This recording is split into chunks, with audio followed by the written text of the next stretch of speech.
जिणवर वस हस वड्ढमाणस दंसण मग्गं वोच्छामि जहाकम्मं समासेन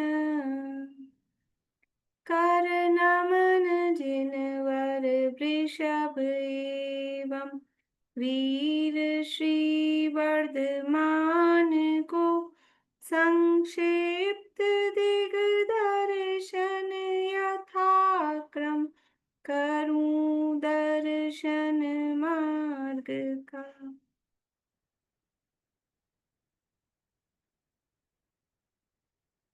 अष्टपाहुड़ी नामक एक ग्रंथ है, श्रीमद् भगवान आचार्य कुंकुन देव द्वारा रचित, के अंतर्गत 8 ग्रंथ हैं।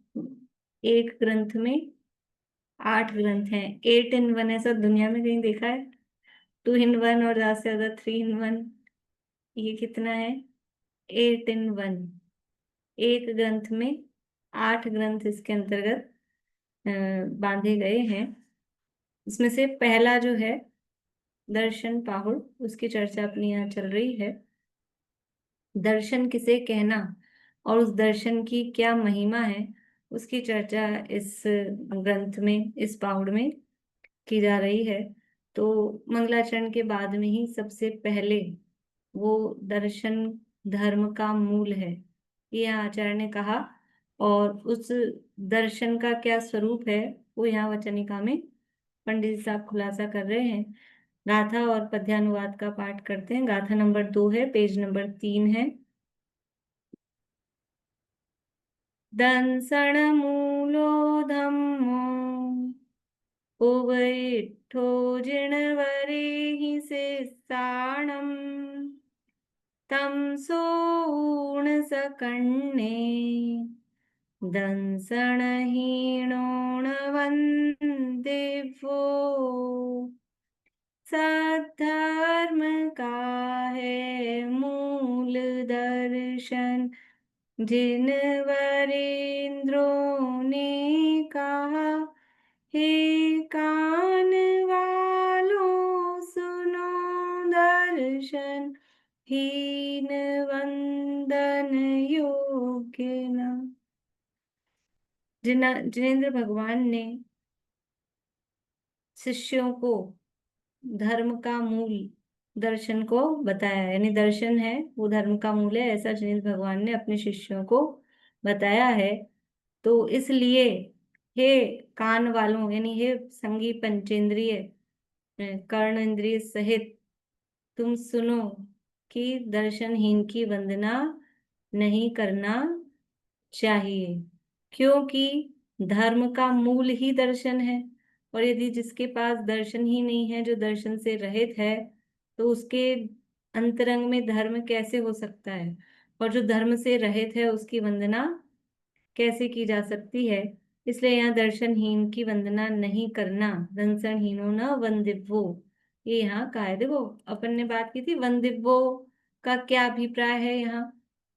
दंसनहीनो न वंदिव्यो, कि दर्शनहीन की वंदना नहीं करनी चाहिए, अर्थात उसको पूज्य, जो सम्यक दर्शन से रहित है उसको देव मानना अथवा गुरु मानना ये उचित नहीं है।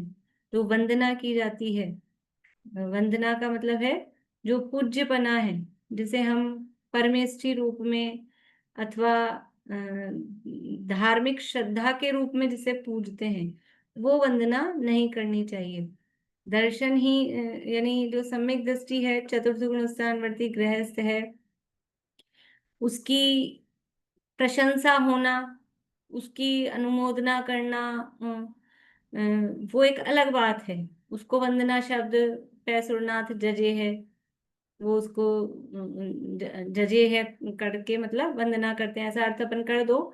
लेकिन वहां उसका अर्थ वंदना नहीं है। यहाँ वंदना है वो श्रद्धा सहित वाली वंदना, जहाँ धार्मिक श्रद्धा हो और उस श्रद्धा सहित जिन्हें हम पूज्य माने, परमेष्ठी पद में जिन्हें माने, ऐसा वो दर्शन रहित जो व्यक्ति है, जो जीव है, वो वंदना के योग्य नहीं है। यहाँ पर धर्म की चर्चा चल रही है, धर्म के माध्यम से दर्शन को समझाया जा रहा है। और धर्म कितने प्रकार का कहा है, धर्म का स्वरूप कितने प्रकार से कहा है? 4 प्रकार से। बोलिए अनिता आंटी। उसके बाद स्वभाव धर्म है, दस लक्षण धर्म है, और अपना त्रय धर्म है, और जीव दया धर्म है। बढ़िया। ये 4 प्रकार का धर्म कहा है। और जो 4 प्रकार से धर्म को कहा है, और जो धर्म है उसको 2 प्रकार से भी कहा है। ये 4 प्रकार के धर्म को 2 प्रकार से कहा है। कौन से 2 प्रकार से? एक निश्चय रूप और एक व्यवहार रूप। उसका स्वरूप अपन ने देखा है कि निश्चय धर्म तो वास्तव में एक ही प्रकार से है, जो अभेद रूप वस्तु स्वभाव, उसको अभेद रूप देखना। 10 लक्षण जो धर्म है वहां भी अभेद आत्मा की श्रद्धा। रत्नत्रय धर्म है वहां भी अभेद रूप से श्रद्धा। और जीव दया, जो दया धर्म कहा, उसमें भी अपने अभेद अखंड आत्मा की जो दया है, वो निश्चय से धर्म कहा है। तो निश्चय धर्म तो अभेद रूप अखंड रूप अपने शुद्ध आत्मा के जानने रूप है। और व्यवहार धर्म क्या है? कि ये जो 4 प्रकार से कहे गए हैं, उन 4 प्रकार के धर्म के स्वरूप के जो साधन भूत हैं या निमित्त भूत हैं, अथवा उसके लिए की गई जो बाहरी क्रियाएं हैं, उन सबको व्यवहार से धर्म कहा जा रहा है। ये शॉर्ट में मतलब चारों का कंक्लूजन। और कल जो ये अभी भी मैं लिख नहीं पाई, वो क्या कि मेरा जो ग्रंथ है वो वहीं रखा है, वो क्लासरूम में वहां लोग ठहरे हुए हैं। पर बाद में दाऊ का मैसेज आ गया था, उनके पास है वो वाला ढूंढारी वाला, ये जो मूल में है। तो ये एक इसमें लाइन कम छपी हुई है, इसलिए अपने को पढ़ने में वाक्य भी पूरा नहीं बन रहा वो। और इसीलिए वो बीच में 10 लक्षण वाला अपने को गायब भी दिख रहा है। तो पढ़ वो, के सुनाऊं क्या ज्योति फिर मैं? हाँ आप पढ़ के सुना दीजिए। आप लोग लिख सकें फटाफट तो लिख लीजिए। नहीं, पहले आप 3 ले लीजिए, फिर मंद कसाई पर आएंगे जब आप, तब मैं वहां लिखवा दूंगी। हाँ नहीं, ये तो ले लिए ना मैंने। आप तो इसके बाद बता दीजिए कहाँ से है। जो निर्विकार अपन, चेतना के शुद्ध परिणाम के साधक रूप, इसके बाद। नहीं, ये मंद कसाय रूप लिखा है ना जो, हम्म। मंद कसाय रूप शुभ परिणाम है, उसके पहले 3 नंबर डला है, 3 नंबर के बाद लिखना है अपने को ये। हाँ अच्छा, 3 नंबर के बाद से लिखना है, मतलब वहां तक तो हाँ, साधक रूप है, उसके बाद लिखना है। हाँ। हाँ। उत्तम क्षमाधिक, उत्तम क्षमादिक, कहने में जो, कहने में जो,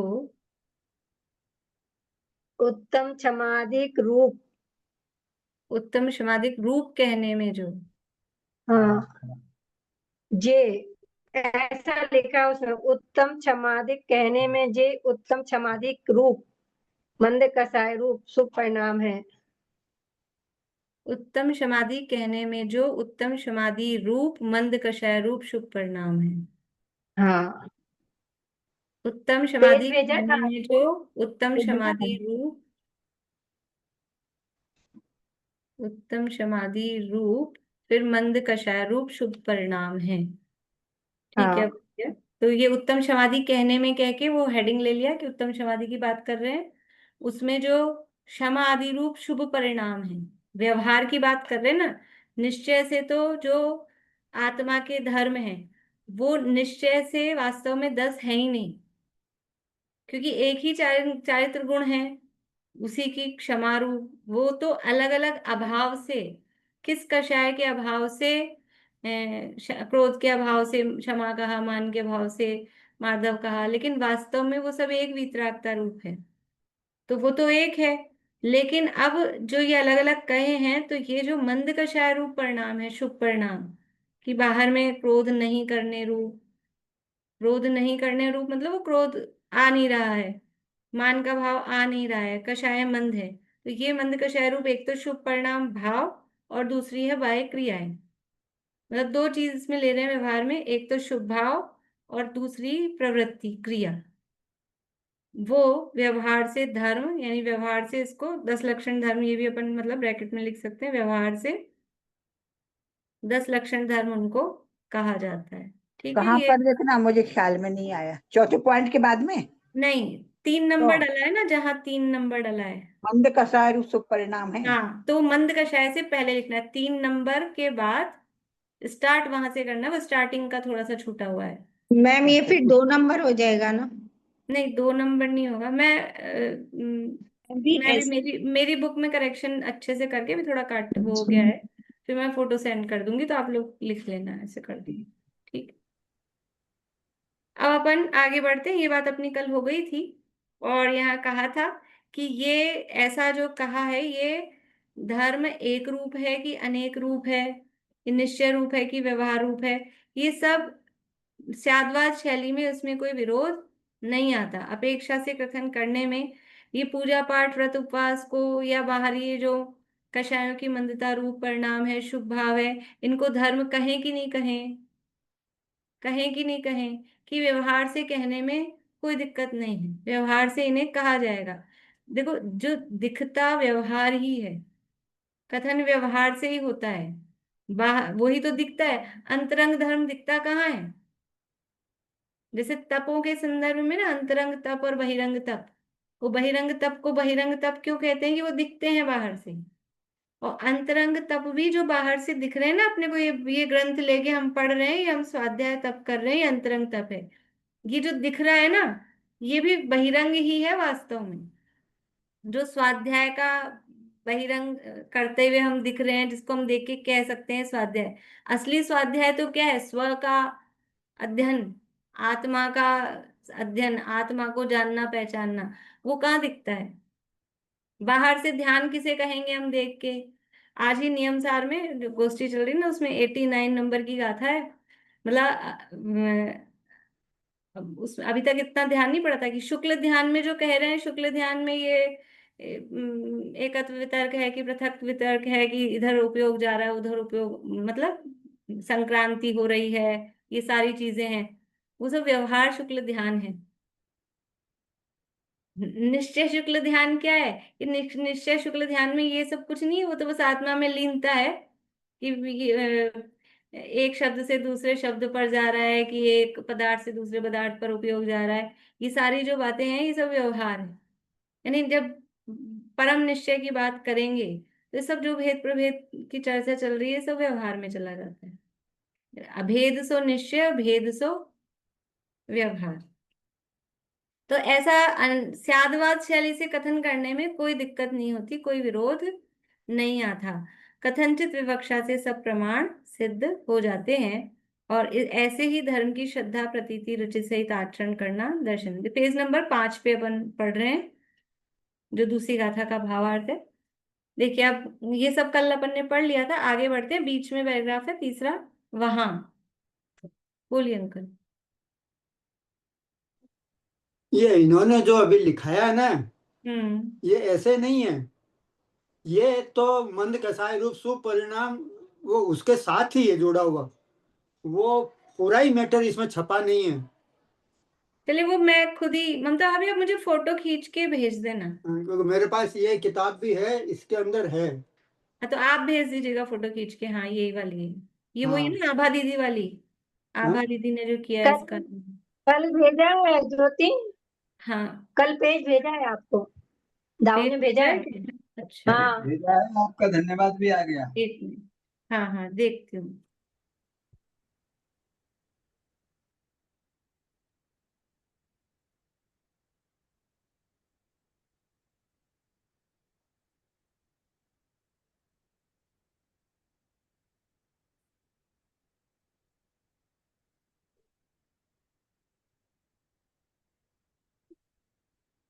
ये आभा जैन की है। हाँ, आभा जैन वाला ही है वो। हाँ, हाँ। देखिए ये। कुंदलता जैन एवं हाँ आभा जैन। हाँ हाँ हाँ, ये है। अब मैं पूरा पढ़ती हूँ एक बार। वहां वस्तु स्वभाव कहने में तो जे निर्विकार चेतना के शुद्ध परिणाम के साधक रूप मंद कषाय रूप शुभ परिणाम है तथा बाह्य क्रिया है। हाँ, ये सब इसके साथ ही आएगा। हाँ, ये तो 3 नंबर।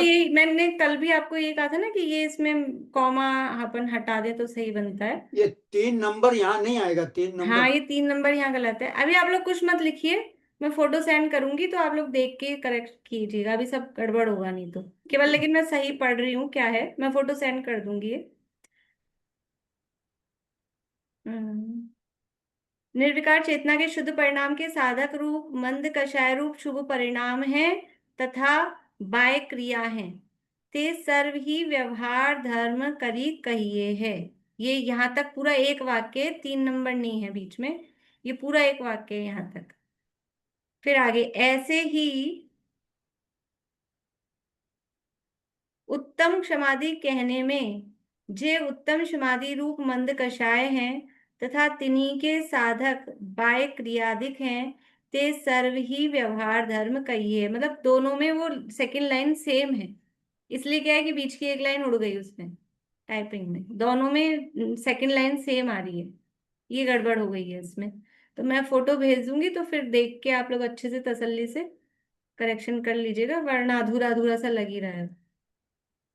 चलिए अभी अपन आगे बढ़ते हैं।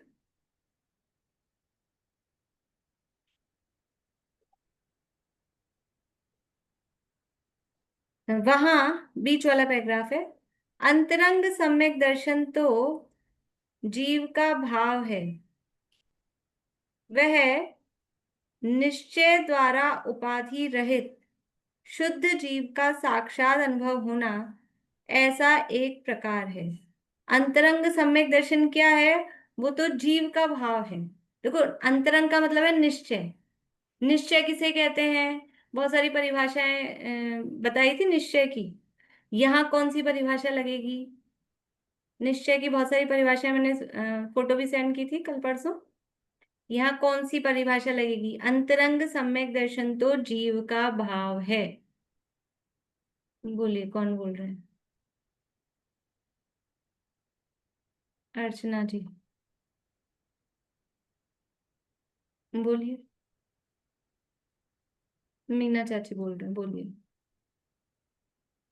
ये आत्माश्रित और पराश्रित। हाँ, पराश्रित अभी तो व्यवहार की बात नहीं कर रहे, हाँ हाँ, आत्माश्रित हो निश्चय है, जीव निश्चय। का भाव है ना। आत्माश्रित हो निश्चय और लगेंगी, सही है ये जवाब, और भी लगेगी। बोलिए सुमन जी।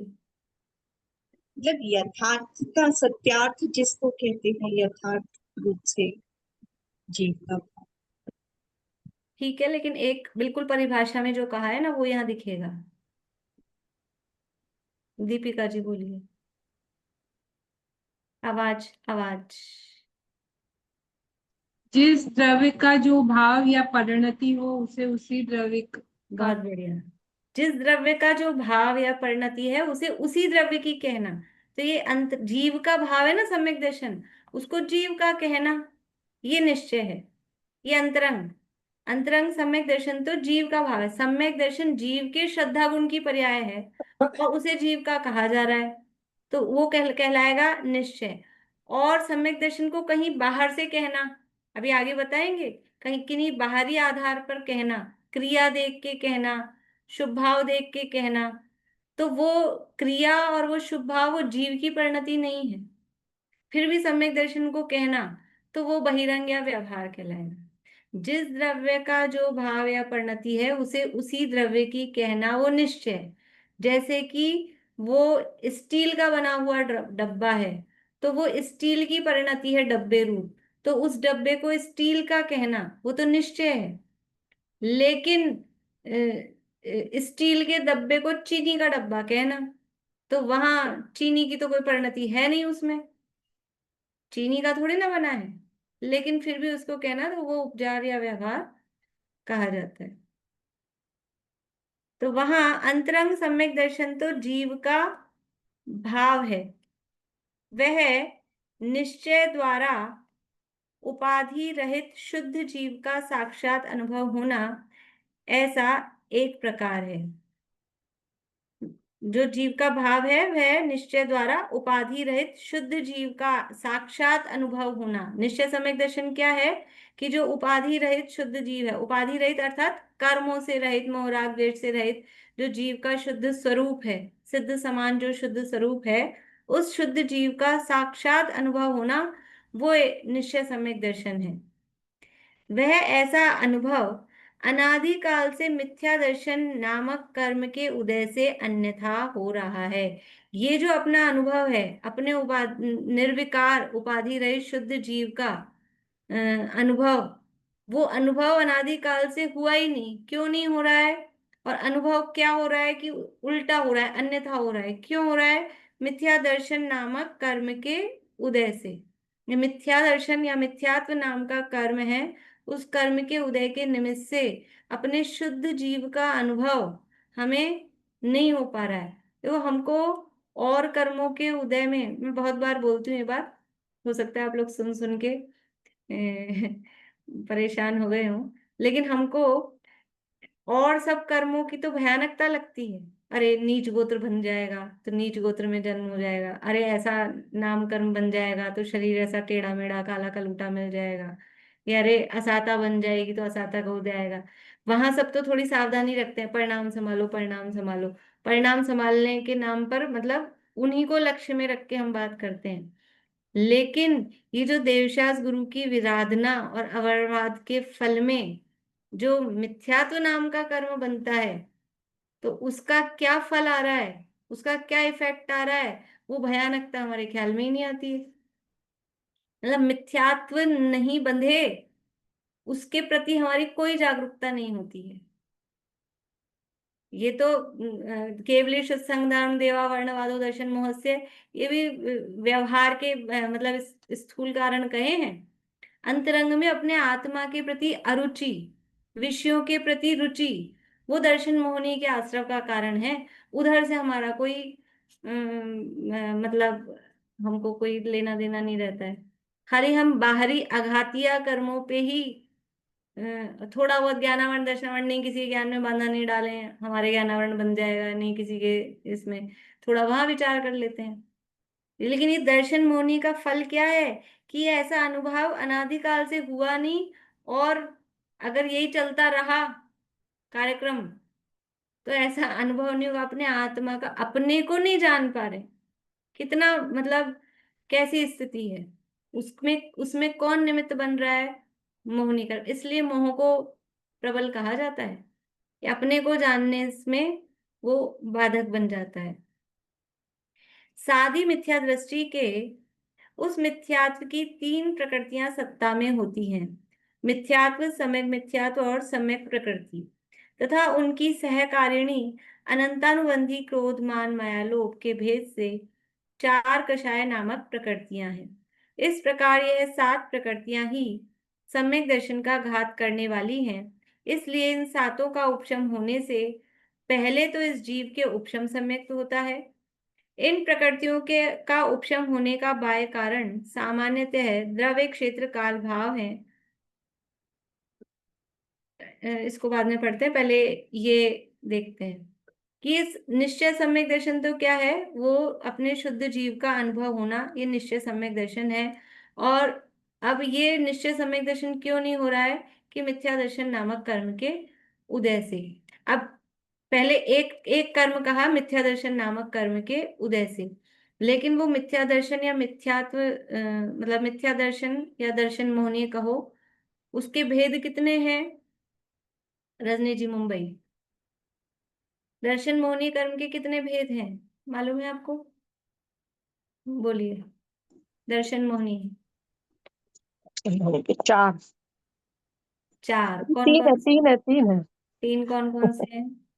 सम्यक्त, मिथ्यात् सम्यक्त, और ध्यान नहीं आ रहा है। अच्छा है, सबसे खतरनाक को भूल गए आप। हाँ, मिथ्यात्व, सम्यक मिथ्यात् सम्यक्त। ज्ञात और सम्यक, ठीक है, हाँ, बढ़िया। ये तीन उसके भेद हैं। लेकिन जो अनादिकाल से ही मिथ्या दृष्टि है, जिसने कभी भी जीवन में सम्यक तो प्राप्त नहीं किया, तो उसके पास इन तीन में से एक ही कर्म होता है। कौन सा होता है? मिथ्यात्व। क्योंकि अभी अब अपन आगे पढ़ेंगे इसी अध्याय में, घुमटसार में इसी अध्याय में पढ़ेंगे कि बंध योग्य प्रकृतियां कितनी हैं और उदय योग्य प्रकृतियां कितनी हैं? तो बंध योग्य प्रकृतियां भी अपन इन तीन की ही बात कर रहे हैं। इन तीन में से बंध योग्य एक ही है। कौन सी? ये मिथ्यात्व, बंधती मिथ्यात्व ही है। लेकिन उदय में कितनी आ सकती हैं? उदय में तीन आ सकती हैं। जादू है, बंधेगी एक और फल देगी तीन, ऐसा है। तो अनादि जो मिथ्या दृष्टि है, अनादि मिथ्या दृष्टि के पास तो एक मिथ्यात्व है और चार अनंतानुबंधी क्रोधमान माया लोभ, ये चार हैं। लेकिन अब यहाँ क्या कह रहे हैं? सादी मिथ्या दृष्टि।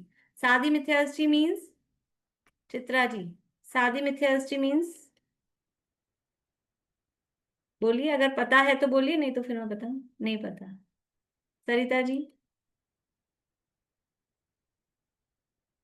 जो अभी है माने अभी माने मिथ्या दृष्टि है? माने रहेगा वो। नहीं, ऐसा नहीं है। सादी मिथ्या दृष्टि का मतलब क्या है?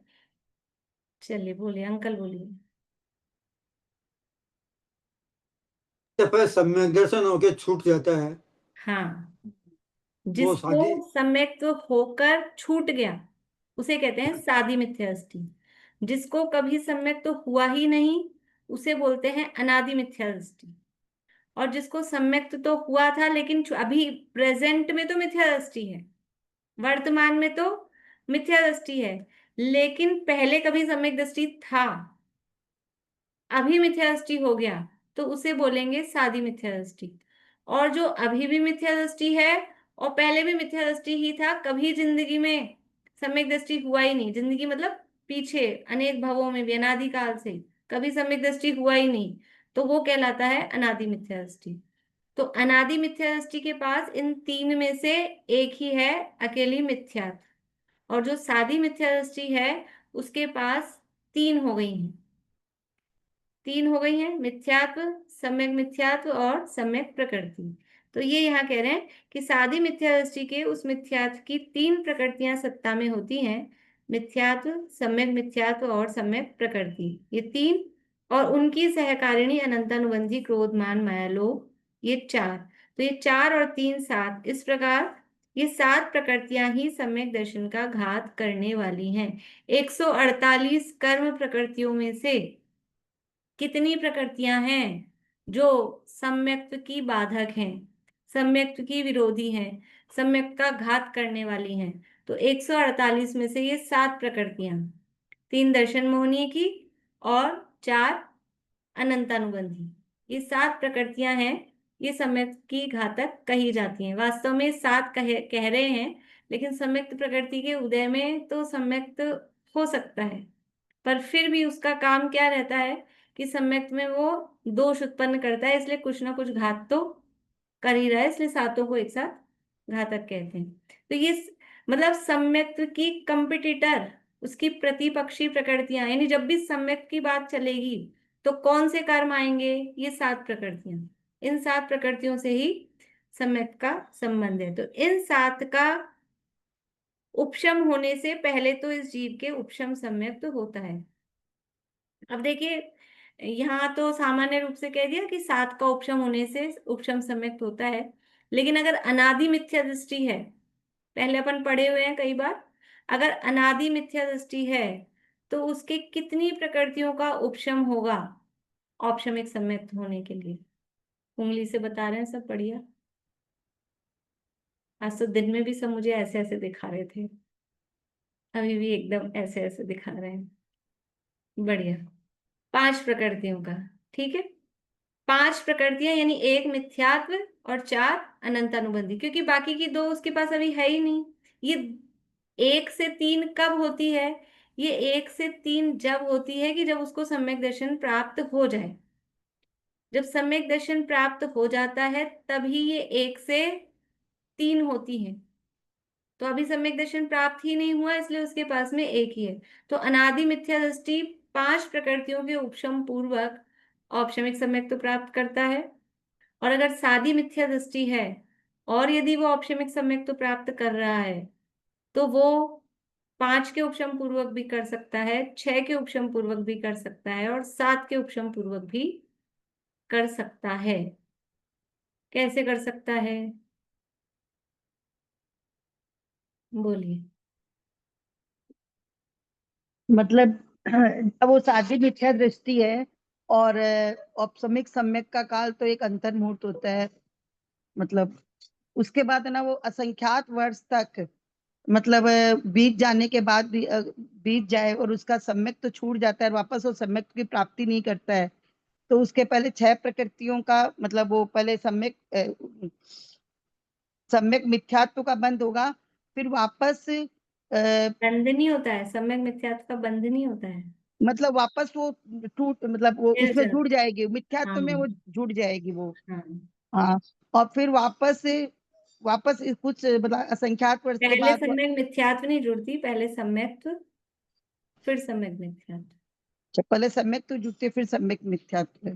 हम्म। तो पहले वो 6 प्रकृतियां रह जाती है, फिर वो वापस वो अगर तभी भी वापस उसका सम्यक दर्शन मतलब नहीं रहता है, वापस वो सम्यक दर्शन प्राप्त नहीं करता है, तो वापस वो 6 की 5 हो जाएगी, फिर वो सम्यक मिथ्यात्व भी मिथ्यात्व रूप परिणित हो जाएगी। बहुत बढ़िया, बहुत अच्छा। देखिए, किसी जीव ने समय यानी अनादि मिथ्या दृष्टि अब तो उसके पास है ही 5, लेकिन अगर सादी मिथ्या दृष्टि भी है, तो सादी मिथ्या दृष्टि है और जब तक उसके पास 3 प्रकृतियों की सत्ता है, 3 प्रकृतियों की सत्ता है, अथवा सही बात कहें तो एक उसके लिए टाइम पीरियड है। जैसे कोई भी सर्टिफिकेट अपने पास, कोई भी चीज होती है, कोई कागज है, तो उसका एक टाइम पीरियड होता है, ये इतने समय तक वैलिड रहेगा। कोई भी डॉक्यूमेंट है, अपना पासपोर्ट है या लाइसेंस है, तो उसको रीन्यू नहीं कराओ तो वो लैप्स हो जाता है।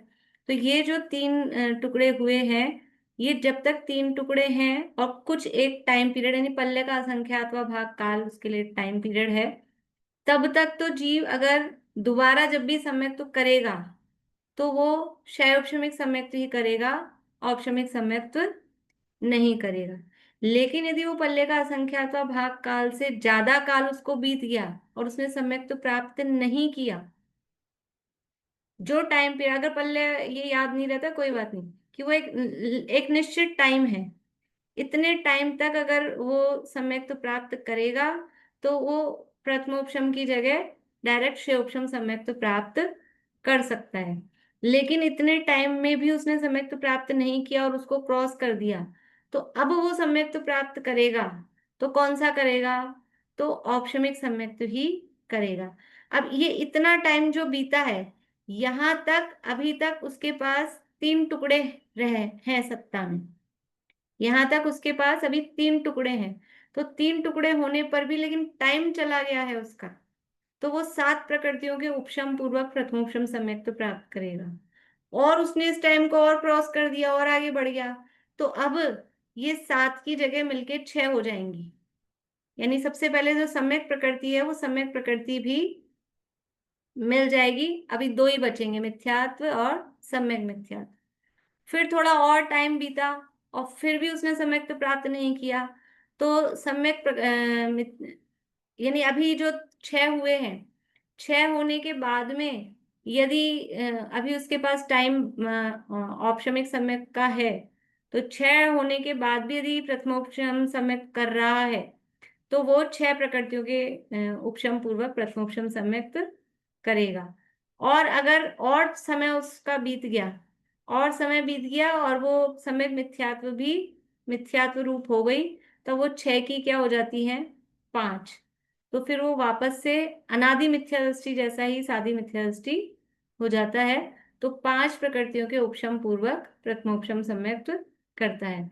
इस प्रकार जो सादी मिथ्या दृष्टि है, वो तो 5 प्रकृतियों के उपशम पूर्वक ही औपशमिक यानी प्रथमोपशम सम्यक्त प्राप्त करता है।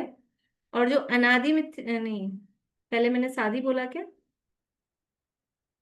जो अनादि मिथ्या दृष्टि है, वो तो 5 प्रकृतियों के उपशम पूर्वक ही प्रथमोपशम सम्यक्त प्राप्त करता है। और जो सादी मिथ्या दृष्टि है, वो 5 के उपशम पूर्वक भी कर सकता है, 6 के उपशम पूर्वक भी कर सकता है, और 7 के उपशम पूर्वक भी प्रथमोपशम सम्यक्त प्राप्त कर सकता है। तो यहाँ पे सबसे बड़ी संख्या को लेके 7 संख्या ले ली, ठीक है ना। लेकिन ऐसा नहीं है कि अकेला वो 5 का ही करता हो या अकेला 7 का ही करता हो।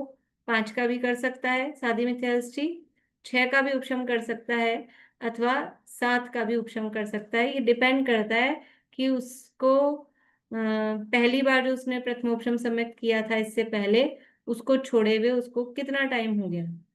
वो टाइम के आधार पे वो उसका वो डिपेंड करता है। ठीक है, अब देखिए,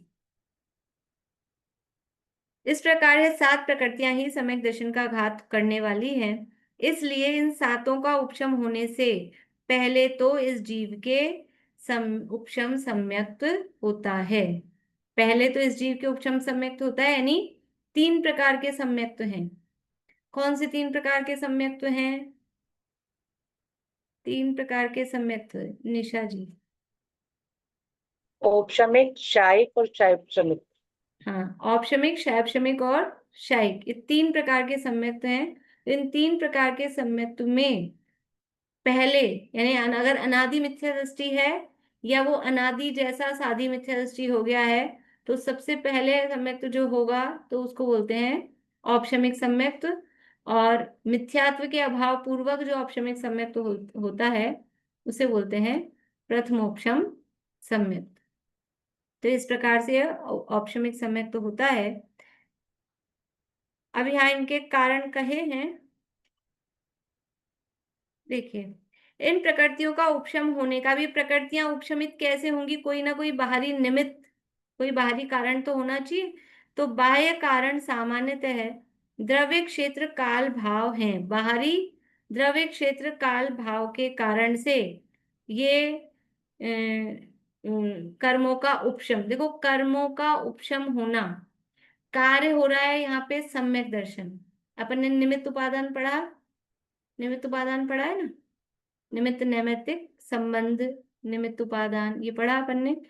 तो ये किस में घटित होता है? निमित्त नैमित्तिक संबंध या निमित्त उपादान की बात कि किसी कार्य में लगाते हैं, कोई कार्य है। तो कार्य क्या है यहाँ पर? कार्य है यहाँ पर सम्यक दर्शन।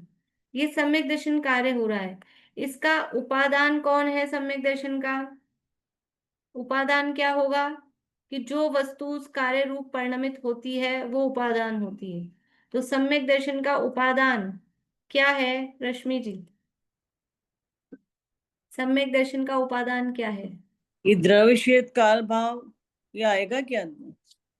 नहीं, नहीं। अभी मैंने क्या कहा, उपादान किसे कहते हैं? कि जो वस्तु उस कार्य रूप परिणमित हो रही है वो उपादान है, और कार्य है सम्यक दर्शन। सम्यक दर्शन रूप कौन हो रहा है सरिता जी? जीव हो रहा। बहुत बढ़िया, जीव हो रहा है ना, जीव में सम्यक दर्शन हो रहा है। जीव सम्यक दृष्टि कहलाता है, जीव कहलाता है ना सम्यक दृष्टि। इसका मतलब वो जीव सम्यक दर्शन रूप परिणमित हुआ है, तो उपादान कारण तो जीव है। अब निमित्त क्या होंगे? निमित्त के लिए एक नियम बताया था, निमित्त हमेशा परद्रव्य होता है, बाहर होता है। ठीक है, लेकिन निमित्त अनेक प्रकार के होते हैं। तो अंतरंग निमित्त भी होते हैं, बहिरंग निमित्त भी होते हैं। अंतरंग निमित्त का मतलब है अपनी भाषा में समझो कि एकदम क्लोज निमित्त, मतलब वो तो होगा ही होगा, वो कहलाता है अंतरंग निमित्त। और उसके अलावा बाहर में और दूसरे दूसरे भी हो सकते हैं, तो वो कहलाते हैं बहिरंग निमित्त। तो सम्यक दर्शन होने में अंतरंग निमित्त क्या है? अंतरंग निमित्त होता है कर्म का उपशम। अब यहाँ औपशमिक सम्यक की बात चल रही ना, तो कर्म का उपशम। अब बहिरंग निमित्त में क्या है? कि बाहरी द्रव्य क्षेत्र काल भाव। तो उसमें द्रव्य क्या है? द्रव्य में तो साक्षात तीर्थंकर के देखना आदि यानी दर्शन आदि प्रधान है। भगवान के दर्शन, समावशरण, ये सम्यक दर्शन का निमित्त है। समावशरण क्या है? मंदिर क्या है? जिन मंदिर क्या है? देव दर्शन क्या है? कि जिन दर्शन कर निज दर्शन पा। जो जिन मंदिर है ये सम्यक दर्शन के निमित्त हैं। देवगति में सम्यक दर्शन के निमित्त आदि बीच में बात आई थी, बताया था उसमें अपने भवनत्रिक वगैरह में। दे जिन महिमा दर्शन, पंचकल्याणकों में जाना, समोषण में जाना, तो ये भगवान आदि का देखना, ये कहला रहा है वो द्रव्य। भगवान को लिया यहाँ पर द्रव्य, तो वो साक्षात तीर्थंकर का देखना वो द्रव्य हुआ। क्षेत्र में सम्यक दर्शन में क्या है? समावशरण आदि, समावशरण में गए, तो समर्षण में जाते ही वहां का वो सब देख के और महिमा आती है, और महिमा आती है और जीव को सम्यक दर्शन प्राप्त हो जाता है। मानस स्तंभ देखते ही और मान गल जाता है।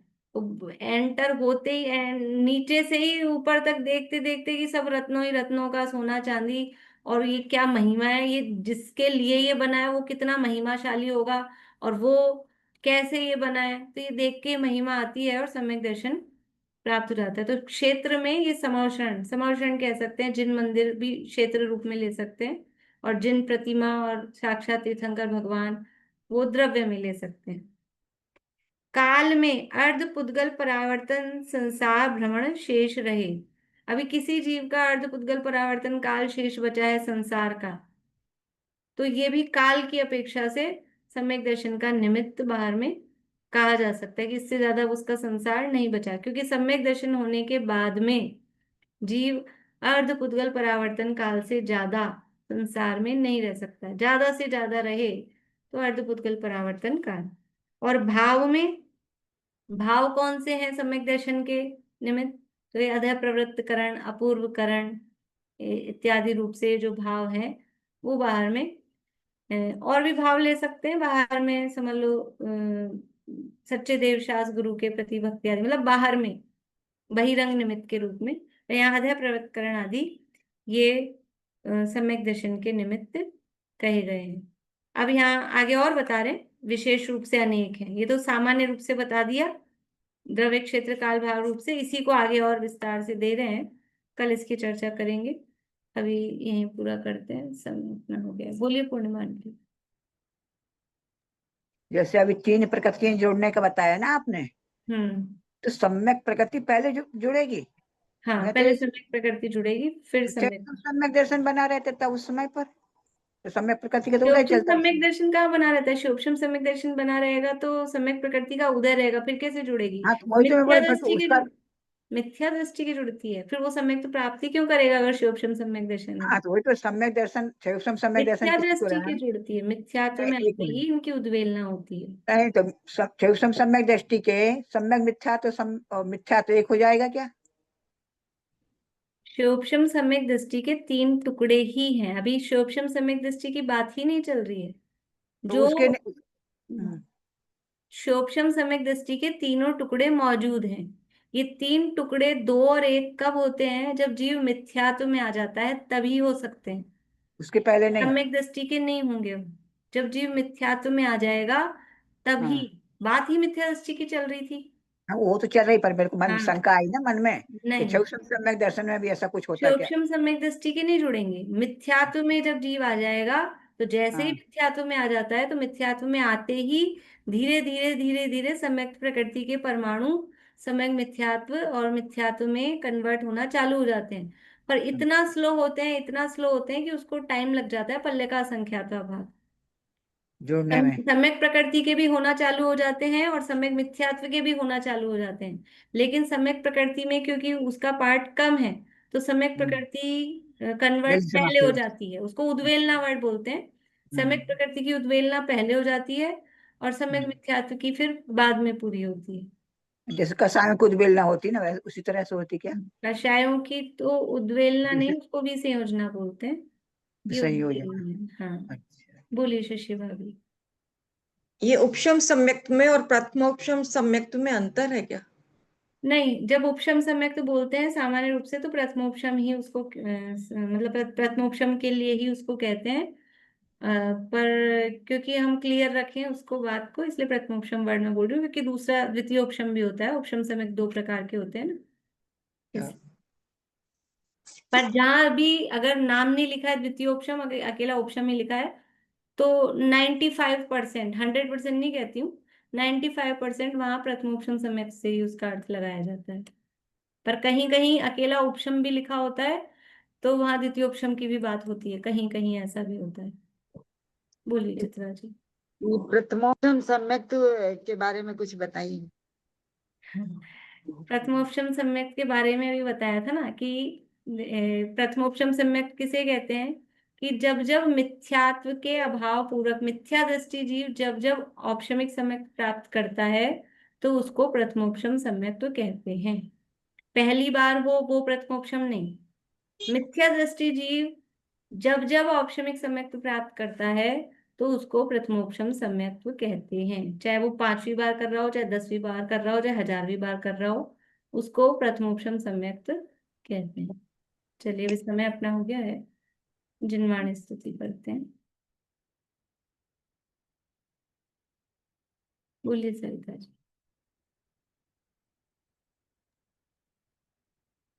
जब से लिया चैतन्य के आनंद का स्वाद, रमणीक भोग भी लगे मुझको सभी निस्वाद।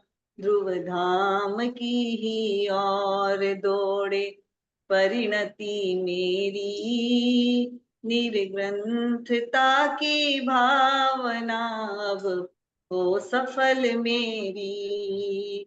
बीते अहो आराधना में हर घड़ी मेरी।